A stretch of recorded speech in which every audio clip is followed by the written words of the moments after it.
Assalamualaikum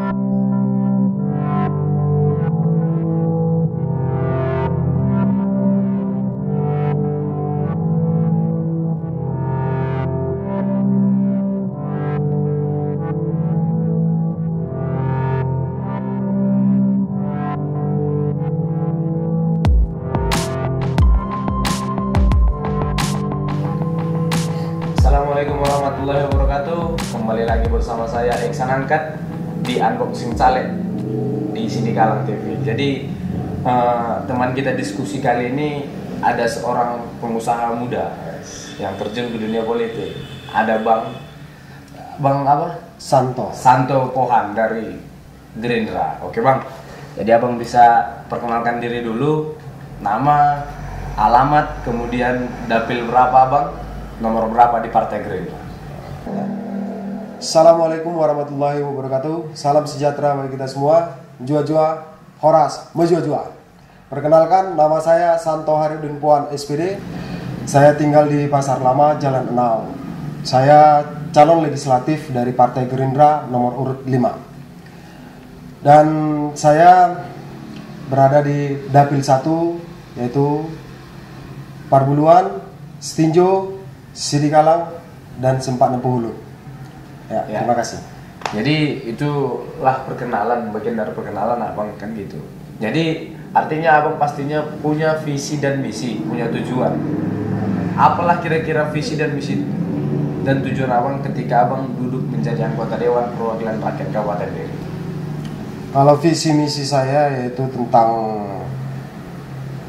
pendidikan, terus ekonomi dan pertanian, juga ikut dengan prestasi. Jadi di sini saya ingin ikut ambil andil untuk kemajuan daerah juga, dengan kata lain di mana masyarakat daerah itu lebih dominannya itu antara pertanian, karena kita tahu di sini banyak para masyarakat itu lebih banyak lagi petani. Terus juga ada prestasi daripada kaula muda yang terselubung, dan di sini kita bisa coba bangkitkan, yaitu seperti bidang olahraga. Kebetulan saya itu tamatan dari olahraga, dan saya juga sebelum kuliah di universitas jurusan olahraga, saya itu dulu mantan atlet karate. Jadi saya punya beberapa talenta yang bisa saya tuangkan ke kaula muda. Untuk di bagian pendidikan, saya itu lebih dominannya ke peserta didik. Dimana kita lihat di daerah ini, mungkin sama-sama kita melihat bahwa saya kenakalan remaja itu sudah lebih, gimana kita bilangnya, kebanyakan itu kalau kita lihat angka-angka daripada para peserta didik itu untuk niat belajar itu sudah lumayan tinggi. Memang belum ada penelitiannya, karena ya kita lihat sendiri berbagai daripada di lapangan kita banyak melihat itu mungkin faktor daripada ekonomi keluarga dan minat. Dan berikutnya itu di bidang pertanian, mungkin saya memang tidak pernah bertani, tapi di sini saya punya tujuan yang mungkin bisa istilahnya ikut andil dalam pertanian, dengan kata lain menjalin kerjasama. Kerjasamanya bagaimana? Apa yang kita harapkan dari petani itu? Contohnya kita kepengen itu petani itu meningkat gitu, menaikkan istilahnya pertanian dari daerah ini keluar. Jadi apa kekurangan daripada petani-petani itu kita tampung, kita diskusikan, dan dengan kata lain dalam artian karena saya bukan petani, kita boleh mendiskusikannya ke petani. Dengan kata lain mereka inspirasi kita. Jadilah mata dan telinga untuk kita di bagian pertanian. Ya, terima kasih. Ya, jadi kalau sektor di Kabupaten Deli kan ada 4 kata kunci lah kita bilang. Ibaratnya fokus-fokus utama-utama yang ada di diri itu kan ada yang seperti yang abang sampaikan tadi, ada dia pertanian, kemudian pendidikan, prestasi, kesehatan, dan infrastruktur. Jadi ketika abang terpilih menjadi anggota dewan lah, di DPRD Kabupaten Deli, fokus utama abang dari keempat ini kira-kira mana yang lebih diprioritaskan? Mungkin kalau mudah-mudahan ya, saya prioritaskan itu ke pendidikan. Namun karena kita itu selalu bersosialisasi di lapangan, dengan kata lain itu di kalangan masyarakat itu bukan hanya di bagian pendidikan saja, juga pasti lebih banyak di bagian pertanian.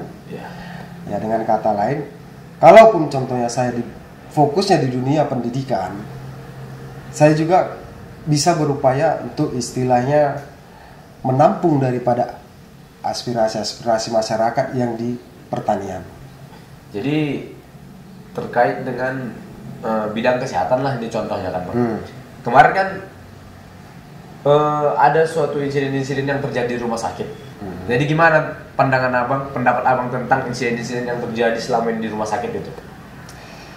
Ya, kalau selama ini memang saya selalu baca ya berita ya, istilahnya kabar-kabar dari media sosial. Itu istilahnya ada yang permasalahannya dari bagian oksigen, ada permasalahan daripada mobil ambulansnya kurang, ada juga istilahnya daripada perhatian terhadap pasien. Dan ini semua kita boleh direvisi, diperbaiki lagi. Dengan kata lain, fungsi dewan itu harus kita pergunakan. Seorang dewan itu harus bisa memfungsikan dirinya itu di mana. Kalau ada kekurangan di masyarakat itu, kita harus bisa mencari solusi, bukan menyelesaikan masalah dengan masalah. Jadi dengan kata lain, ya bagian rumah sakit ini kita bilang memang kebanyakan masyarakat ini dari tahun dulu sama sekarang itu beda. Kalau dulu orang sakit itu mereka itu perginya ke puskesmas, ya kan? Ke bidan. Dan sekarang mereka itu masyarakat daerah itu sudah banyak ke rumah sakit. Jadi di sini harus kita punya pemikiran yang berkembang. Dengan kata lain, semakin tahun semakin bertambahnya masyarakat daerah, bukan semakin berkurang. Jadi di sini kita harus punya pemikiran bagaimana cara mengatasi segala masalah tanpa masalah. Jadi kita cari solusi tanpa membahas masalah, tapi solusi yang harus kita cari. Bukan masalahnya kita bahas, solusinya yang kita bahas. Jadi dengan kata lain, apapun kekurangan daripada rumah sakit itu, ya mudah-mudahan bisa diatasi. Dan di sana pun kita, ya saya bukan membela ya, kita perlu juga melihat daripada si pasien. Contohnya macam kasus terakhir ini bagaimana seorang anak meninggal ya. Pernah saya ke rumah sakit itu, saya melihat seorang anak panas tinggi. Jadi dengan kata lain, pihak rumah sakit menyarankan ini harus dirawat. Sementara orang tua daripada si anak berpikir panjang, mungkin dari segi materi, bagaimana saya membiayai ini nanti. Jadi di situ kita perbaiki ekonominya juga, kan begitu. Tapi dari segi itu kita harus punya kesadaran sebagai orang tua terhadap anak. Kita harus sigap. Langkah apa yang harus diambil untuk si anak. Jadi di situ saya pada saat di rumah sakit saya punya pengalaman lihat, langsung saya kasih saran. Ini bagaimana? Apa yang ditunggu? Mereka bilang ini harus dirujuk. Lalu saya bilang, apa yang ditunggu kalau memang harus dirujuk? Cari ambulansnya. Nah, mereka ini belum tahu saya seorang legislatif. Ya. Jadi saya tidak mempromosikan diri, saya tidak memperkenalkan diri. Jadi seperti biasa, saya masyarakat biasa seperti mereka. Jadi saya beri saran. Ini harus diambil langkah berikutnya sebelum lebih parah terjadi lagi. Jadi saran saya kalau boleh di rumah sakit ini di istilahnya dirawat, ya di rumah sakit ini aja langsung rawat. Tidak perlu kita berpikir panjang tentang materi yang harus dikeluarkan nanti. Kalau masalah materi itu belakangan, nyawa dulu kita selamatkan. Materi itu bisa dicari. Bicara tentang kemanusiaan gitulah kira-kira. Iya. Jadi itulah apa yang namanya untuk sektor-sektor kesehatannya. Artinya abang pun ketika aku pun yakin sama abang kalau masuk ke dewan ini kan bukan hanya sektor-sektor itu aja, artinya sektor-sektor lain seperti global menyeluruh lah, pasti diperjuangkan juga kan kira-kira gitu. Rabu 17 April 2019, rakyat Indonesia memilih Presiden dan Wakil Presiden serta anggota DPR, DPD, dan DPRD. Undang-Undang Nomor 7 Tahun 2017 adalah dasar penyelenggaraan pemilu serentak 2019. Indonesia mencatat sejarah baru, menggabungkan dua jenis pemilu dalam satu waktu secara bersamaan. Ayo ke TPS, Rabu 17 April 2019. Pemilih berdaulat, negara kuat. Rabu 17 April 2019, pemilu serentak dilaksanakan. Kenali, cermati, dan tentukan pilihanmu. Inilah calon presiden dan wakil presiden pemilu 2019. Dan inilah partai politik peserta pemilu 2019.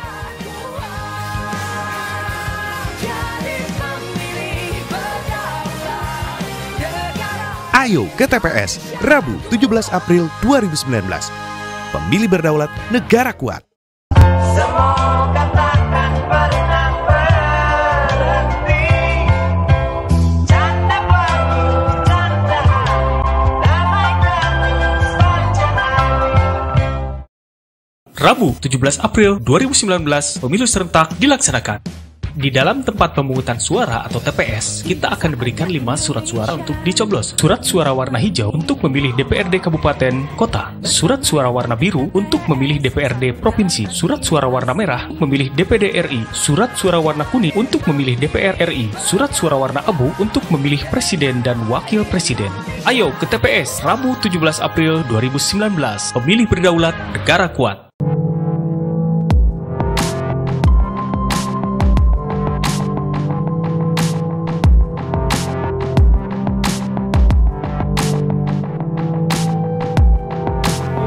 Kembali lagi bersama kita, masuk di selanjutnya di segmen 2. Artinya ini bang, pertanyaan-pertanyaan ini terkait dengan apa yang abang temui di kondisi lapangan. Artinya kan orang daerah bilang manggarap kan kira-kira gitu. Jadi ketika abang manggarap terjun langsung ke masyarakat ini, apa kira-kira keluhan-keluhan dan masyarakat, terus apa solusi yang abang berikan kepada mereka? Mudah-mudahan kalau kita terpilih, ya kita akan berikan solusi ini terhadap permasalahan yang ditawarkan oleh masyarakat daerah ini. Gitu. Oh, mungkin saya ralat sedikit. Kalau manggarap itu mungkin gimana kita bilang istilahnya, bahasa yang benar-benar buat kita istilah wah manggarap. Yang paling saya utamakan itu mensosialkan diri, memperkenalkan diri. Mereka terima atau tidak dengan hadirnya saya itu hak mereka. Tapi saya selaku legislatif, saya punya hak untuk memperkenalkan diri kepada mereka. Kan begitu. Jadi dengan kata lain, seandainya mereka mau mendukung saya mengucapkan banyak terima kasih. Kan begitu. Seandainya mereka tidak mendukung saya tetap harus memperkenalkan diri. Karena begini, seorang legislatif tanpa bersosial ke masyarakat, memperkenalkan diri ke masyarakat, kita pasti nggak dikenal. Dengan kata lain, ya melangkah untuk bersosial itu niatnya itu kita jangan berniat aku harus didukung, siapa yang saya jumpai harus mendukung saya. Tidak, kita tidak boleh memaksakan mereka, tapi kita memperkenalkan diri, menawarkan diri ya. Lalu setiap mereka bertanya, setiap mereka punya keluhan ya, dengan sendirinya kita harus punya pemikiran juga untuk memberikan jawaban daripada pertanyaan itu. Setiap punya keluhan, kita harus punya pemikiran juga untuk mencarikan solusi daripada pertanyaan yang mereka ajukan. Jadi di sini selama saya bersosial, ya mudah-mudahan mereka mengambil positifnya, karena saya ya istilahnya saya memang berharap diterima dan didukung juga dipilih. Ya, tapi kalau di lapangan itu kita tidak istilahnya istilahnya mereka dukung, tidak didukung ataupun tidak mau mereka memilih kita, ya itu hak mereka, kita tidak boleh paksakan. Jadi ini kan hampir kebanyakan masyarakat Kabupaten Deli ini kan profesinya itu kan petani, Bang.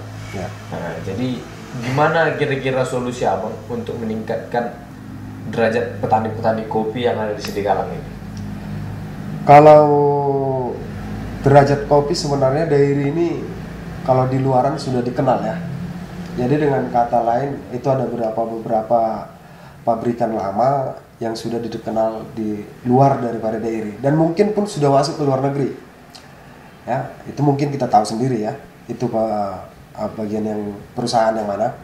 Tapi di sini saya pernah coba untuk mendongkrak yang namanya pabrikan baru. Ya.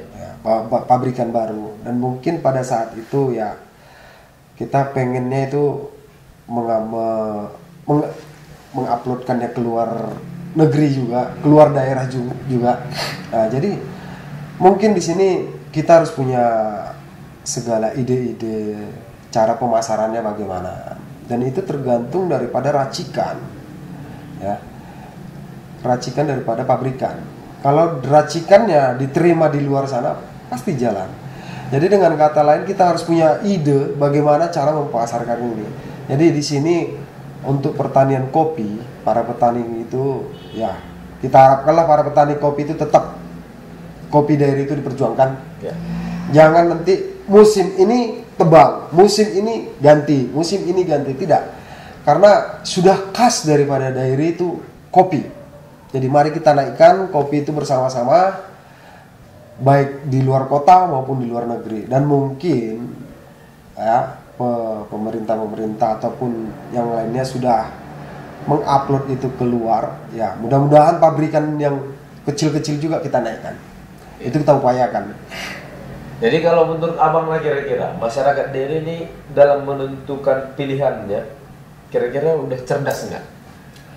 Kalau menurut saya cerdas sih cerdas, tapi kecerdasan itu kadang bisa digoyang sama yang lain. Digoyangnya bagaimana? Istilahnya isu. Ya. Isu ini ada yang positif, ada yang negatif. Biasanya isu positif ini bagi orang-orang yang mendukung jagoannya. Isu negatif ini bagi orang-orang yang menjatuhkan lawannya. Jadi kalau menurut saya ya di sini memang kebijakan masyarakat untuk memilih itu sudah tinggi. Mempertimbangkannya ini kurang. Karena gampang dengan termakan oleh isu. Nah, tapi mudah-mudahan isu negatif itu ya mereka pilah-pilah, mereka buktikan dulu langsung, baru percaya atau tidak dengan kabar isu yang negatif ini. Rabu, 17 April 2019, rakyat Indonesia memilih Presiden dan Wakil Presiden serta anggota DPR, DPD, dan DPRD. Undang-Undang Nomor 7 Tahun 2017 adalah dasar penyelenggaraan pemilu serentak 2019. Indonesia mencatat sejarah baru, menggabungkan dua jenis pemilu dalam satu waktu secara bersamaan. Ayo ke TPS, Rabu 17 April 2019. Pemilih berdaulat, negara kuat.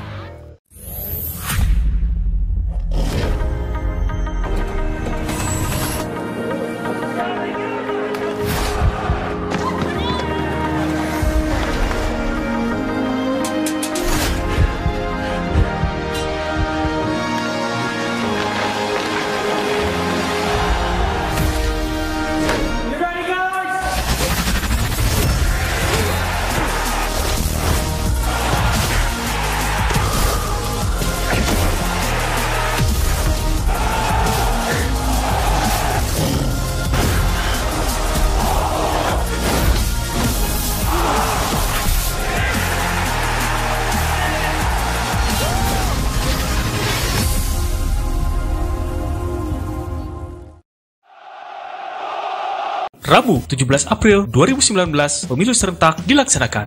Di dalam tempat pemungutan suara atau TPS, kita akan berikan 5 surat suara untuk dicoblos. Surat suara warna hijau untuk memilih DPRD Kabupaten Kota. Surat suara warna biru untuk memilih DPRD Provinsi. Surat suara warna merah memilih DPD RI. Surat suara warna kuning untuk memilih DPR RI. Surat suara warna abu untuk memilih Presiden dan Wakil Presiden. Ayo ke TPS Rabu 17 April 2019.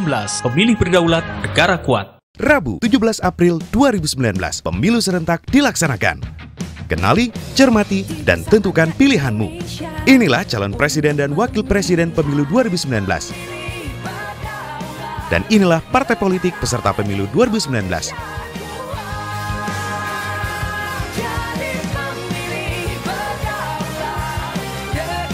Ayo ke TPS, Rabu 17 April 2019. Pemilih berdaulat, negara kuat.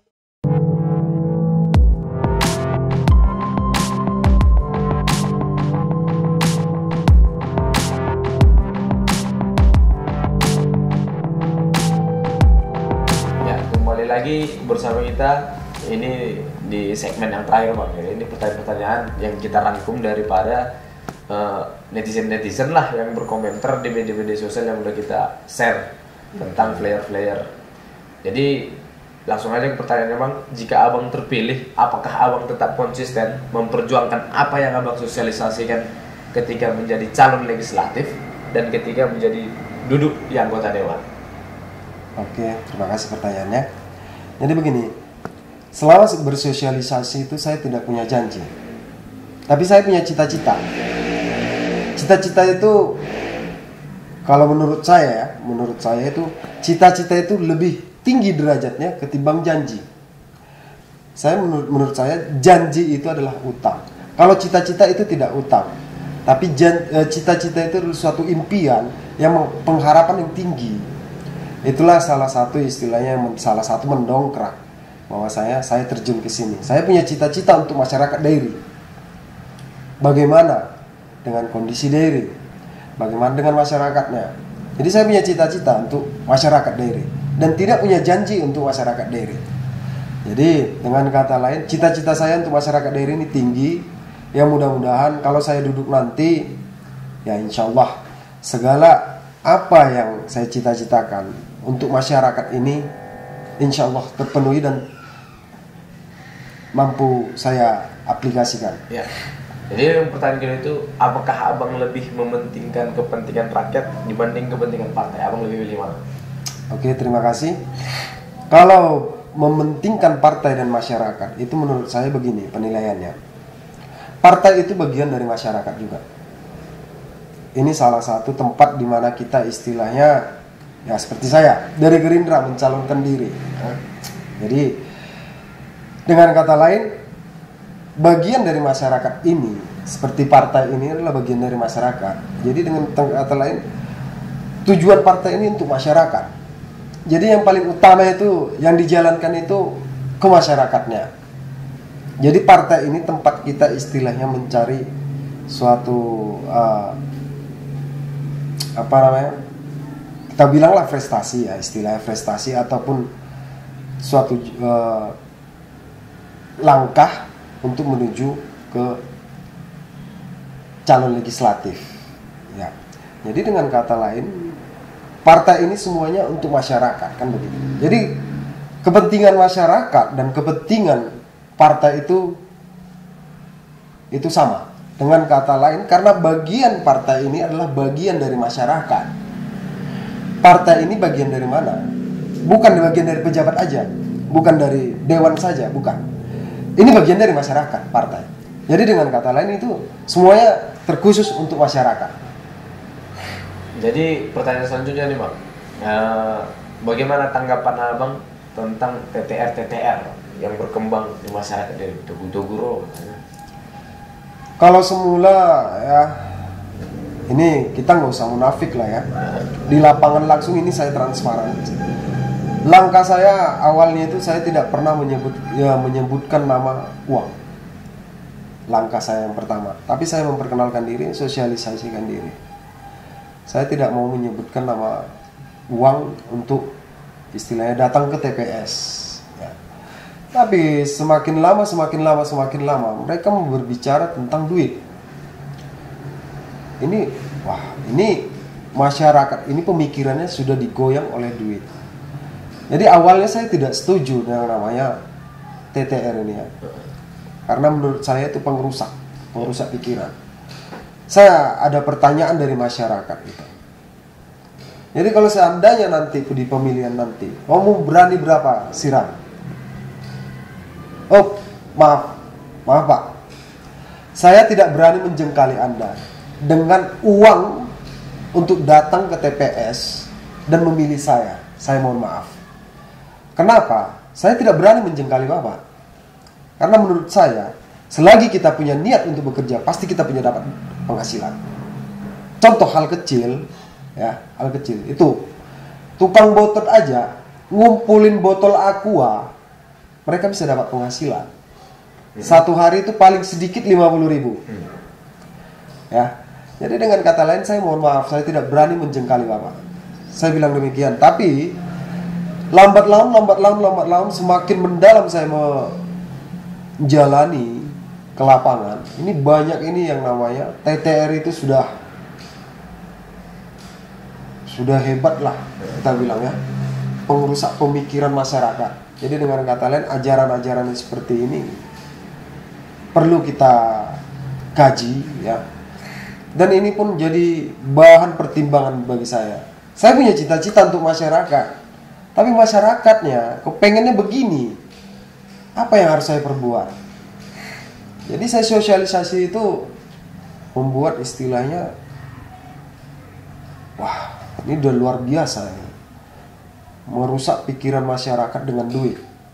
Dan mohon maaf, saya bukan menjengkali istilahnya mereka-mereka yang istilahnya mengharapkan duit ya, saya mohon maaf. Tapi mungkin ya ini salah satu istilahnya memastikan mereka terpilih atau tidak, ya mungkin dari situ.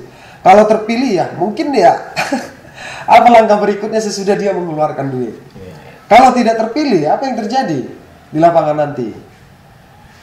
Jadi seperti saya awalnya memang sangat menentang keras yang namanya TTR itu, karena di masyarakat mereka langsung berbicara duit, sementara saya tidak berbicara duit. Jadi dengan kata lain, saya lus dada, apapun ceritanya, maju dan tak gentar. Siap. Kemudian kalau abang nggak terpilih, abang tetap berjuang di daerah ini atau meninggalkan daerah? Oh, kalau itu dibilang ya, saya lahir di Deri, Ya. mulai dari SD sampai SMA saya di Deri, dan kuliah saya di luar Deri, dan bekerja juga di luar Deri. Paling itu hanya 12 tahun lah, kurang lebih ya 13 tahun lah. Jadi kalau saya itu mau apapun hasil daripada pemilu nanti, ya saya harus terima bagaimana. Dengan kata lain, saya tidak boleh istilahnya berpikiran, daerah ini kutinggalkanlah, saya tidak punya rezeki di sini. Oh, tidak bisa. Karena menurut saya di daerah ini saya punya niat, punya cita-cita ya. Kalau boleh duduk, ya alhamdulillah. Kalau tidak duduk, ya bagaimana? Ya kita tetap selalu menjadikan masyarakat itu sebagai masukan untuk kita. Sosial itu lebih penting. Ya, dengan kata lain tetap di daerah lah, demi kemajuan daerah. Oke lah Bang, jadi ini kan kita kan udah masuk di segmen yang terakhir, jadi abang sampaikan pesannya ke masyarakat daerah, khususnya dapil 1 abang lah kan. Jangan lupa untuk memilih abang. Assalamualaikum warahmatullahi wabarakatuh. Salam sejahtera buat kita semua. Menjua-jua horas. Di sini saya mengharapkan seluruh masyarakat untuk mendukung saya dan memilih saya sebagai legislatif. Dan di tanggal 17 April nanti jangan lupa pilih saya, Santo Hairudin Pohan, SPD, nomor urut 5 dari Partai Gerindra. Maju tak gentar. Siap. Oke. Jadi segitu dulu perbincangan kita dengan abang ini dengan Bang Santo Heriadi Pohan emang dari Partai Gerindra nomor 5. Jangan lupa masyarakat Deri. Artinya kalau kita pun mau memilih harus dipersiapkan dulu segala sesuatunya. Kita harus punya EKTP dulu. Jangan nanti kita nggak punya EKTP tapi mau memilih, saya juga nggak milih abang ini kan gitu. Oke, jadi sekian. Terima kasih buat teman-teman semua yang udah nonton konten-konten kita di Sidigalang TV. Lebih kurang mohon maaf. Assalamualaikum warahmatullahi wabarakatuh. Waalaikumsalam warahmatullahi wabarakatuh.